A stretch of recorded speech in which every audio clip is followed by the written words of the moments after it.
እግዚአብሔር የዚህ ዓለም ፈጣሪ አይደለማ የፈጠረው ነው ፈጣሪ ሊባል የሚገባው። ምክንያቱም ወልድ ዓለምን እንደፈጠረ በወንጌል ከተጻፈ ወቦቱ ኩሉ ኮነ ወዘንመሪውስ አልቦ ዘኮነ ወይብትኒ እምዘኮነ ወዘይኮነ በእንቲአሁ ቦቱ ይወጡት ሁሉ በሱ ተፈጠረ፣ ያለሱ ምንም ምን የተፈጠረ የለም።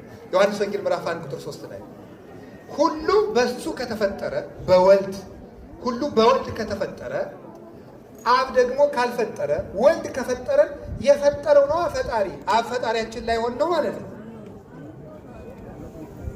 ምክንያቱም ወልድ ዓለምን ፈጥሯል።